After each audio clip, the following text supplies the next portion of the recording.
like anybody in the US who went to college has student loans. Aside from kind of curbing our actual spending, because one of our big problems was not just that we have this debt, but that each month we were getting into more and more debt. I just hate talking about or thinking about money. It's such a scam with the interest and everything. There's debt and then there's debt. Today's guest, journalist Rosemary MacCabe, knows the difference firsthand. After moving to the US in 2020, she found herself in a debt spiral that grew to almost $80,000. Now, she and her husband Brandon are determined to climb their way out. Rosemary, you are very welcome to Money Talks. We are a safe space for people who've got themselves into a financial pickle. But first, can we talk about you moving to the US? What sparked that decision? Honestly, my sister was here. Note the past tense. She's still in the US, but she has since moved to Tennessee. So she was living here. I'm in Fort Wayne in Indiana, the heart of the Midwest. And she had said to me, look, would you come over for a year or two? And look, she'd been asking me to come over for years. She was in New York, then she was in Dallas. Why did I not move to either of those metropoli? I don't know. But when she was in Fort Wayne, I think it was just a confluence of my relationship had ended. I was fully freelance for the first time in a couple of years and I could work from anywhere. And she said, look, why don't you try and get a visa? And they were doing these O1 visas for kind of influencers and content creators. And I thought, look, I'll apply for it and see what happens. So I came over ostensibly to come over for a year or two. And then I met my husband. We had a baby, got engaged, had another baby. So now I'm here permanently, whether I like it or not. Yeah. You mentioned being a freelancer. So, that means having, I guess, a more precarious relationship with money. Is that fair to say? Yeah, 100%. I've been freelance now for probably almost 20 years, kind of on and off. But in the, at the very start of my career, I had more regular gigs. So I wrote for the Irish Times for a while and I did a few production shifts there. So I mostly had kind of something that I knew was going to cover the rent, something that I knew was going to cover the bills. So not as precarious as other freelancers for most of the time. And then in the last 10 years of my career, I guess, I've mostly pivoted to doing Patreon and Substack. So relying on people subscribing and paying for my content online. So yeah, well, like 100% precarious and, very much dependent on the economy as well, because you really notice once people start to talk about the markets tanking or the possibility of recession, the subscriptions do fall off. So you're really, at the whim of the markets in a way. There's huge differences in the cultural approach to money between the US and Ireland, and everything from debt to even the way they talk about it or don't talk about it or we don't talk about it. Did you find that when you got there? I didn't notice it so much when I came here. I didn't notice it so much, especially when I came here. I think I'd always been aware of it because my mom and dad would be very much like, we don't talk to people about money. We don't talk about money. We don't talk about what we earn. Whereas I suppose when I was coming up, I was working in the Irish Times. I was freelancing. I worked for Stellar magazine for a while. I was very much in kind of women's media for a while. And I was very invested in the idea that actually, as women, it is valuable to talk about how much we're earning. It is valuable to know how much everybody else is earning, especially the men in our same sphere, like in our same industry. So I have always been very open about money, about debt, about finances, about income. I mean, look, I've always been very open about everything. So it's not just money. My mom would claim that I'm too open, to be honest, and that I should keep some things to myself. But yeah, it's definitely something that I noticed in Ireland. And look, Americans, it's not that they're open about money. They just, I was in a bar last night and somebody behind me did the loudest burp. They just have no, I mean, Irish people have too much shame, but I would argue that Americans don't have enough. Yes, yeah, yeah. So tell me then about the debt. How did it creep up on you? Well, I guess I should say first and foremost that $80,000 is actually not that much by American standards because it includes my husband's student loans.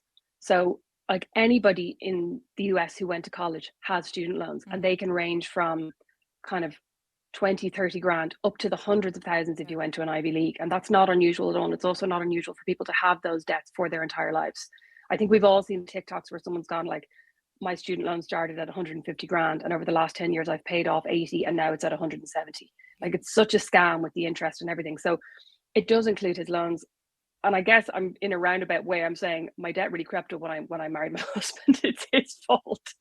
No, but I mean the American attitude to debt is just everywhere you go and everything you buy, you are invited to buy it on credit. So whether that is, you can buy this mattress on an 18-month 0% financing and pay it off every month for the next 18 months, or when you go in to buy something in Sephora or Old Navy or Ulta or TK Maxx and they go, "Oh, have you considered signing up for our credit card? You'll get 25% off your purchase today." So for me, I came over with one credit card, a Bank of Ireland credit card with quite a low balance. I think I had about 700, 800 quid on it. And when I got over here, it's so tempting when you go in places and they go, "Oh, I see you're buying $200 worth of clothes," or, whatever it might be. You can take that down to 150 if you sign up for this credit card. And the other thing is that you need a credit score in the US get in order to do things like get a car loan or rent an apartment or get a mortgage. And your credit score is based on how much how much debt you have available to you, how long your credit history is, how long you have had debt in America. So I obviously started off, I was a baby in debt terms when I moved here. So I did really feel like, okay, I need to start getting getting access to credit, taking out loans in order to build up my credit score. And look, I've always loved buying something and paying for it later. Like even as a kid, I remember being like, "Oh, I really want to buy this thing with my pocket money," and I wouldn't have enough. And I'd say, "Oh, can I get it? And I'll pay it off over the next couple of weeks." And sometimes my parents would say no, and sometimes they'd say yes. And I had a job when I was a teenager in a clothes shop, and I remember they would let you buy clothes from the shop and pay for it when you got paid at the end of the week. So I'd end up going home after a full week's work with about a fiver, but like 2 bags full of clothes. You know what I mean? Yeah. So I've always been fond of buying things I couldn't afford. Is another way of putting it. But I think it started off. I got a bank account and I got a credit card with that bank, and then I think one day I signed up for the Old Navy card because, like I said, I was buying 200 quid's worth of stuff, and I was like, well, I might as well save the 50. And then I signed up for a Target credit card because I realized I was in there every other week and I was spending 50 quid or 60 quid, and you get I think 5 or 10% back on your Target credit card if you shop online. So things like that, and it all just crept up, Mm-hmm. and we kind of hadn't like my husband obviously has credit cards too, and he has a student loan, like I said, and he had a different consolidated loan. And we just had never actually sat down, put our heads together, put our credit cards together, and figured out how much we owed overall until earlier this year. And when we did that was when I kind of went, "Oh, Jesus, this is actually quite a lot of money, and we should probably do something about this." Yeah, yeah. What made you sit down and do that? We'd been threatening to sit down and do it for Yeah. age, probably since we met. Every couple of weeks we'd go, "Oh God, we really need to do a budget. We really need to sit down and look at our finances." And then we go, do, never mind. And we moved house in December, and we moved from quite a low mortgage interest rate. We moved from like 3% or something to 6%. So our mortgage payments doubled. Now, when we moved, we used some of the profit that we made on selling our old house to pay off some loans that we were paying back at like 500. I think they were both 500 quid a month. So we saved ourselves 1,000 quid a month. So we kind of made up the difference more or less in the mortgages. But when we moved and we realized our mortgage was much higher, I think that kind of put the pressure on us to go, we need to make sure we can pay our mortgage each month. Therefore, we actually need to sit down and do this now. Like, we can't just keep going, "That'll sort itself out and we'll do that next week." But also, for me personally, I was recently diagnosed with ADHD by my psychiatrist, and I was medicated for it. And I think since going on medication for ADHD, I kind of suddenly felt much better able to cope with and face things that I felt were really overwhelming and Yeah. making me feel so panicked before. And I was talking to my sister about this yesterday, and I was saying to her, I feel like I've spent most of my life going, "God, I can't believe I'm 38. God, I can't believe this. God, I can't believe I'm 40. Can you like, I don't feel 40. I feel about 16." Mm-hmm. And all of a sudden in the last couple of weeks since being medicated and since kind of accepting that actually my brain, me feeling really overwhelmed and panicked is not actually just because everything is overwhelming. I suddenly feel like, okay, I probably really am 41 now, and I need to sort this stuff out. And it suddenly felt like kind of manageable in a way that it never had before. That's fascinating because people with ADHD, they do have an absolute aversion to form filling, and I'm actually amazed that you've been able to like change over to a 0% credit card. Is that something that kind of came post medication? Because I know people who have it and they actually wouldn't even be able to sit down and be able to do that. So the type of ADHD that I have is apparently inattentive ADHD, or like inattentive attention deficit. I'm not really sure, and I'm still figuring out what differences it makes to me and not. Um, I've never had huge issues with things like filling out forms, but the problem for me would be if I knew I had a form to fill out, that would be the only task that I could do that day, and then I would get really overwhelmed with all the other things I need to do, but I couldn't do them because today's the form filling day. Yes. So so when we decided to tackle our debt, like you said, we consolidated some of our loans, but I actually did a lot of it through an app. So I downloaded an app called Credit Karma, which is very big in the US, and it'll tell you based on your credit score and based on your credit history, here are the loans that you could be eligible for, here are the credit cards that you could be eligible for, and it'll rank them with like what's the likelihood of you getting them. And you can also divide them by which credit card gives me good rewards because they're big into credit card rewards here. Which credit card gives me good rewards for travel? Which credit card offers 0% balance transfer fees? And then the form is just one screen on your phone. So, like, Excellent. getting into debt here, and I mean, obviously, transferring things to a 0% balance transfer card is all well and good, but you're getting into further debt. You know what I mean? You're opening up another card, you're opening up another line of credit. So, getting into debt here is made very, very simple. Yeah, yeah.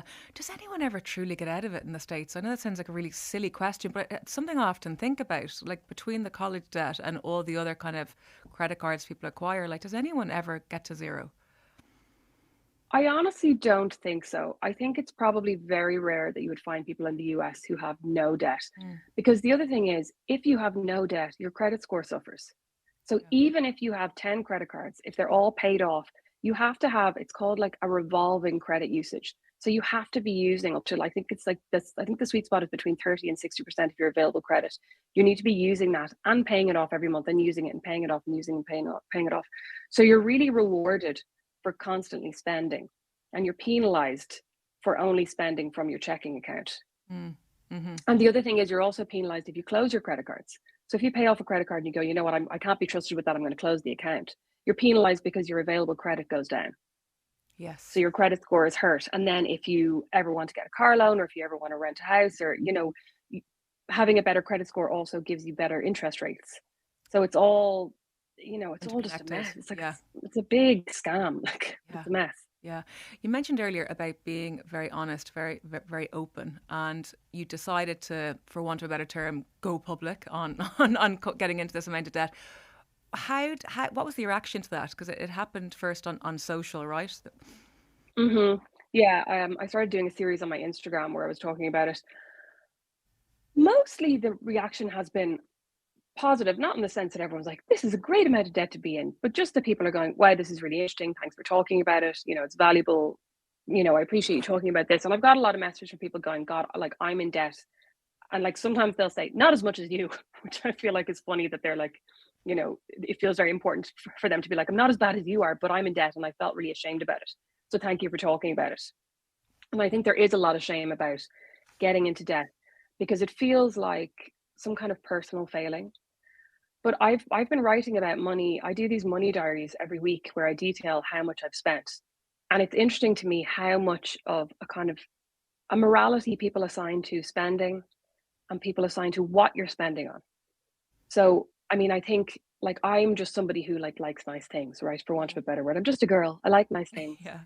And people will often be very judgmental about that in a way that I think they wouldn't if I was doing a lot of travel, or if I was, you know, I don't know, using my money to buy like a really nice new car. I drive an old cheap car, but then I bought like a $50 mug. You know what I mean? And people are very like up in arms about the fact you'd buy this ridiculous mug. Like that makes no sense. Whereas I'm like, but you drive a 40,000 euro car. That makes no sense to me. Do you know what I mean? And Yes. for me, I just feel like there's no morality about how you spend your own money. If Mm-hmm. you're stealing it from someone else, or you're embezzling it, or you're like cheating old people out of their pensions, that's, a moral issue for me. And like, you should be ashamed of yourself. But if you're just spending your own money, I mean, granted, I wasn't spending my own money, I was spending my future self's money. So that's probably another issue. But like, I'm not, you know what I mean? I'm not doing anything bad in the grand scheme of Mm-hmm. things. So I do think it's interesting how people really are very judgmental about not just the fact that we're spending our money, but how you spend your money. Mm-hmm. Mm-hmm. And I think that's a fair point. Like people get into debt, and it's almost like they look back and regret everything they purchased, but that might not be the case. So, was there anything from those years of spending that you look at and you're like, that was a great buy? I mean, I like almost all of my things. Yeah, yeah, So there's nothing that I really look back on and go, oh, you know what? More for me, it would be I was spending a lot of money on like takeout food and drive-throughs. Like everything's so convenience based here. So when I look back, I'm like, you know what? Could have done with a little bit less of that. But in terms of things and like, buying books and buying a nice bedspread, and I do look back and I go, God, I could probably do with that 200 quid now. But I mean, the one advantage as well of your debt being really high, right? When it's 80 grand, there's nothing that you can pinpoint and go, if I hadn't bought that, I wouldn't be in this position because everything feels like such a drop in the ocean. And similarly, it's actually hard, I think, to start limiting yourself. So at the moment, we are really trying not to buy anything that we can't afford with the money that we have in our checking. So that means not putting anything on credit cards. But it's really hard to kind of stick to like, don't buy that $5 coffee because you're like, what difference is $5 going to make to this 80 grand? I'm going to owe 80,000 and $5. Like, Yes. what difference is that going to make? But obviously, it all adds up. But I think that is the hard part when it gets into like big figures that it feels very unreal in a way. Hmm. Hmm. Let's talk about the strategy. I think you're using the Dave Ramsey approach. Maybe you could tell me a little bit about the snowball and the avalanche. No, you're. I see you kind of I mean, yawning there. we are using the snowball method. I don't like to mention that cursed man's name, but yes, that's I suppose the one positive contribution that I would attribute to him. So yeah, I mean, so aside from kind of curbing our actual spending, because one of our big problems was not just that we have this debt, but that each month we were getting into more and more debt because we were still spending on credit cards. We were still just kind of not worrying about it, going, we'll worry about that later. So obviously we are trying to curb that and get on top of that, make sure that we're paying our mortgage each month and that we're keeping on top of our regular bills. And then as well as that, we looked at, okay, how are we going to tackle these big debts? And for us, we looked at the two methods. So the snowball method is the one where you tackle your debts from the smallest to the largest. And you put into this calculator, you say how much money you have left over each month to put towards your debt. And we put in 500, which is kind of like, I think last month we might have only had 200, but we kind of had to pick a figure because my income is still, you know, I'm still freelance. So it differs each month. And we have certain bills in one month that we wouldn't have in another month. When you have something that's bi-monthly, or you have like you suddenly get a bill for speech therapy for our kids or something. So we had to pick a figure and we said it was 500. And it tells you basically, it assigns your payments to all of the minimum payments that you're paying off in your credit cards. It assumes that you're doing that at least. And then whatever you have extra, you put towards them from the smallest to the largest. And we decided to do that because I felt like it would help us to see debts being paid off. Yeah. So the avalanche method, you pay off based on what is the highest interest rate, which financially makes the most sense, right? You're trying to get rid of the debts that are costing you the most first. But I suppose in a way, again, because the 80 grand is so high, it felt like, well, if we start with the highest debt, that would be my husband's student loan. And that just feels like that's never going anywhere. Like that's, I mean, like we are planning on paying that off eventually. But starting with that, I felt like it would take so long to feel like we've made any meaningful impact on our overall debt that we would both find it quite discouraging. So Mm. that's why we decided to do the snowball method, where at least you can see, okay, I started with 10 credit cards or 10 debts. Now I have nine. And then in a couple of months, I have eight. Hmm. And even if it takes you longer to pay everything off, I did feel like we would be better off with that kind of reward. Yes, yeah. You wrote an essay on this for Weekend Magazine with the Irish Independent, and you kind of did a tally, and you reckon it'll take about 4 years to get to zero. Well, that's what the calculator said. And I do think that's an optimistic estimate because, like I said, there are months where things come up that you're not expecting. Hmm. Like last month, we got a bill for our gas. We moved into our house in December, and our first bill was for 3 months. And we just, like, honestly, we're both Egypts, but we just hadn't noticed that we hadn't been getting any gas bills. So we got this bill for 3 months and it was 600 quid. And that's not something that we were expecting. Now, our bill for gas for this month was only 80. So it's not going to be that high again. But I think you have to kind of be realistic and realize there are going to be expenses that come up. We're going home to Ireland at the end of we're going home to Ireland at the end of May with our four kids, so that's going to be expensive as well. And we had planned that again before we had really kind of taken a look at our finances and decided to tackle it. So we are going to approach that with kind of trying to be financially sensible, but that is going to be expensive. Yes. Six of us in a foreign country for 2 weeks is going to be dear. So when the calculator said 4 years, I did kind of take that with a pinch of salt, and I went, you know what, realistically, it'll probably be more like 6. Mm-hmm. Mm-hmm. I Okay. mean, and that again is optimistic if we manage to stay on this train, which, you know, like, I think we will. I think we're both quite committed to doing this now, but it's not straightforward. And like anything in life, you know, you make these plans and it never goes fully the way you think it will, or, you know, you're never really on the straight road for long. You take a few meanders here and there. So, you Yes. know, we'll Yes. see how it goes. Hopefully before I turn 50 anyway. Yeah. Yeah. Is there anything that you no longer buy that you don't miss at all? No, no. I think I just really miss the kind of freedom of being like, what'll I do today? Maybe I'll go for a coffee. Maybe I'll go for lunch. Maybe I'll wander off to the bookshop and see what books I could look at. And I've never been a good window shopper. Like, I don't enjoy a browse if I don't at least think that I might be able to get something at the end of it. Yeah. Which, I mean, again, you know, people could be like, that's ridiculous. My mother's voice I'm hearing now. Yeah. Um, so I do feel a little bit more limited in what I'm doing day to day. And I'm a stay-at-home mom and I also work, like I do my newsletter and I have a podcast. So I'm very busy. But during the day I do miss the kind of freedom to go, what do we do today? So, you know, it is very much trying to plan, okay, let's figure out what can we do today that's free. Can we go to a playground? Can we go to the library? Like all these things that I wasn't really doing that much before. Yeah. But I think, you know, honestly, I think I just miss as well not thinking about money. I find money, the topic of money and investing and saving and how to save money on XYZ and those TikToks you see where, you know, people are like, here's how I spent 10p on dinners this week. I find that all Yeah. just really, really kind of depressing, which is a Yeah. very privileged position to be in. But like, I just hate talking about or thinking about money. Yes. So I'm now thinking about it all the time, which is exhausting. Yeah. What about little luxuries or expensive items that you would like to give up but just can't? Things that are just a non-negotiable for you. I mean, the main luxury that we haven't given up yet is our cleaner. So we have a cleaner who comes in once a week. Mm-hmm. We pay her, I think it works out at about $100 a week, which is actually very good value for where we are and for like how much she does, I think. And we did talk about like, can we still afford this? Should we? I mean, probably objectively, we should actually, you know, stop getting the cleaner. But like I said, I'm a stay-at-home mom, so I'm at home with my two boys who are 4 and 1 every day from 6 a.m. to 5 on my own. And then I work 3 hours most nights and I work almost all day Saturday and almost all day Sunday. Yeah.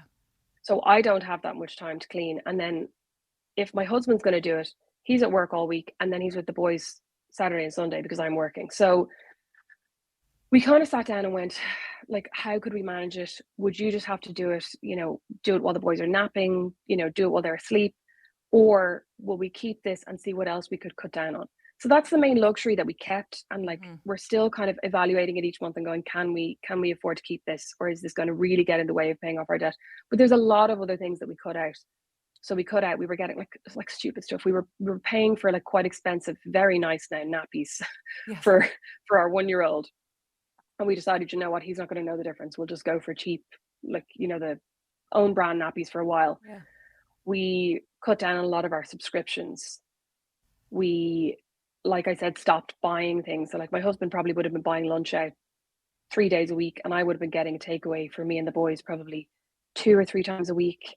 And that was adding up to probably at least 200 quid a week. You know what I mean? Which, like, as you're doing it, you're like, oh, it's only 15 quid here, 20 quid here. And then it really adds up to a high amount. So stuff like that. And like, honestly, skincare. Mm. I had very nice skincare that is all just now beginning to run out. And I'm finding it very hard not to just, you know, just give myself a little treat. Yeah. So Just what comes next? repurchase that. Where will Yeah. you? What kind of brands do you think you'll start buying then if you're going to stay on this kind of aggressive savings path? Well, I mean, I am going to stay on this aggressive savings path. I've been looking up the, you know, when you look at like the New York Times, The Strategist, or these Yes. things where they go, here are the top 10 Dupes. skin creams. And they often have like, here's the overall best one, it'll be 100 quid. And then they have, here's the best value one. So I'm looking at like, here's the best value one. So I was looking at like a CeraVe night cream that's $15 as opposed to the one I was using, which is 88. Now, in my defense, I didn't spend $88 on it. I got it in a bundle where 5 or 6 skincare items were about 200 quid altogether.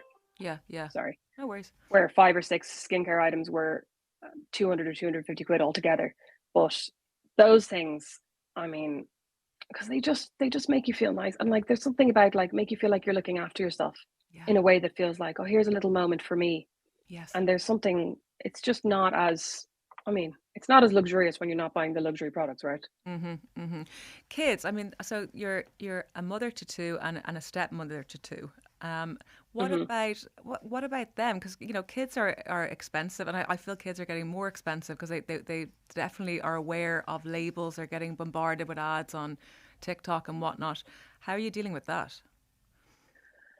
So our older two are actually not into labels yet, which is a Okay. blessed relief. So they don't seem to care that much about clothes and shoes labels, but they are growing like weeds. So like our oldest boy is 13, and this time last year he was about 5'5", and now he's 5'8". So he's gone through about 3 different pairs of shoes in that time. So there are certain things like shoes and like clothes they have to wear to school that you just can't avoid buying. Mm-hmm. But we're really trying to look at now, okay, what's value but not cheap? Especially because we have 4 and they're all boys, right?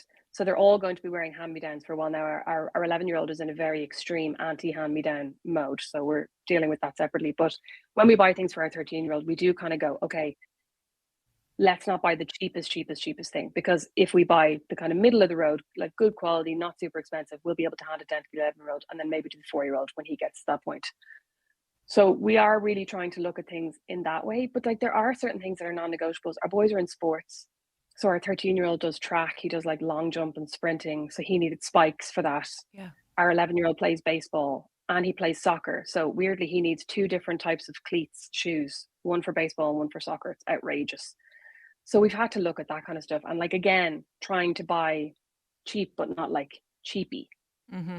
Mm-hmm. But it's hard. Like, it definitely is hard. And the other thing I suppose that I'm trying to do is I'm very honest with our kids and I'll answer any questions that they have. And when we say, oh no, we're not doing that, I'll be honest and go, well, we can't afford it right now. But I also don't want to give them a kind of anxiety about money or to make them suddenly think, because obviously we've been spending like nobody's business until now. I don't want them to suddenly think something has happened where we're now like, on the brink of poverty, which isn't the case necessarily. But I do want to also go, you know what, money has value and here's what we're doing now. And we're not going to do that because we can't afford it. And there's things that I thought they would have noticed, like the fact that we're not really getting takeout or we're not going out to eat as much. I thought they would notice that and kind of kick off about that, but they haven't actually said anything. But it's more the little things where they go like, oh, can we go to the bookshop today and look at this, or can we go here? And well, we kind of have to go, oh no, well, we can't afford to do that today, but why don't we do this other thing where we have like a membership to this like science museum downtown, or we could go to the library, or try to kind of do things that are, if not free, then things that we've already paid for. Yes. Yes. But it is hard because I don't want them to feel like stressed about money. Oh, but sorry, the other thing that we did is we got this hearth display. I don't know if you've heard about this. It's like one of these digital family calendars that goes on the wall. Looks like a huge iPad. And you can put in all of the family activities and like what's coming up in your shared calendars and everything. And it's been very helpful for seeing what's coming up with sports and extracurriculars, because we previously, I mean, my husband has ADHD as well, right? So the two of us are a bit of a mess, and we'll have one thing on my calendar and one thing on his calendar. Yeah. They won't be synced. And then he'll go, oh, don't forget I'm doing this. And I'm like, you never tell me that. So this is really helpful from that point of view. But the other thing that you can do is you can put in chores for your kids, and you can assign each chore a number of stars as a reward. And then they can go to their little rewards shelf and they can pick out what reward they want for the stars that they have. So we give them now chores every day, which they are miraculously good at doing. Because previously, when we'd say, "Hey, will you empty the dishwasher?" they would like kick off massively. Whereas when they're seeing it on the calendar and they see that it has a number of stars assigned to it, they're much more likely to do it. Yeah. So we have put on their shelf things that they might want to do, like, if you get this number of stars, we'll go out for sushi. Our 11-year-old loves sushi, very bougie tastes. If you get this number of stars, we'll take you to, I don't know, we'll take you to Target and get you a $10 gift card. Or if you get this number of stars, you can get a $10 gift card for whatever you want. And like now, to be honest, we've made the stars they have to do quite a lot of stuff to get anything. Yeah. God bless them. But they are quite determined. And that has really helped us kind of, I suppose, psychologically. For them, it feels like they're getting a reward for doing these chores. Mm-hmm. Mm-hmm. And then for us, we kind of know ahead of time, like, they'll go, "Oh, I really hope I'll be able to get sushi." And we go, "Oh god, we better make sure we have some money put aside to do that in about 2 weeks when he'll have got enough stars." Yeah, yeah, So, that has actually helped us feel like we're still able to do nice things for them, but that we know in advance when it's coming up and that they are also kind of working for it. yeah. That sounds a bit mercenary, but I think you know what I mean. Yeah, I do. I do. Yourself and Brandon, you sound very aligned. It sounds like you're very much on the same page on this journey. Is that fair to say? Like, are you more aligned now, or? I mean, we've always been aligned in terms of finances in that we're both financial idiots. Like, we Mm, both had just been buying things willy-nilly and putting them on credit cards and, like, would frequently say to each other, "Oh, we'll worry about that later." yeah, Or like, "Oh, don't worry, it'll sort itself out," kind of thing, which is again, is very privileged, but also, like, kind of ridiculous. But when we sat down and decided this, we did kind of decide everything together mm. and sit down and go, "Okay, what can we get rid of? What can we not?" And we did have a few negotiations back and forth where I went, "Oh, do we really need to keep that subscription to Crunchyroll?" Which is this, like, manga subscription, and or sorry, this, anime subscription. And he was like, "Oh, yeah, well, I mean, I watch that every morning." So we're like, "Okay, fine, we'll keep it, but let's get rid of Amazon Prime because we don't like there's nothing that we buy on Amazon that we actually need today or tomorrow.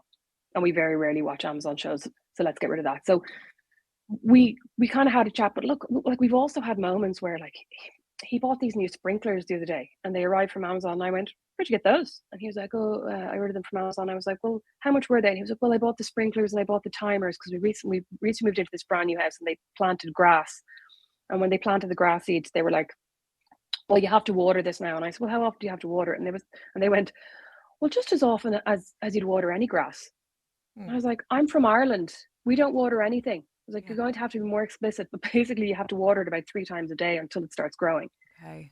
So he went off and bought these sprinklers, and I was like, "Well, how much are these?" And he was like, "100 quid." And I was like, "How'd you pay for those?" And he was like, "Oh, I put them on the something card and like on a credit card." So we have had a few moments where we're like, and like my eyes are like spinning around in my head as I'm like, "I thought we weren't putting anything on credit cards." Yeah, yeah.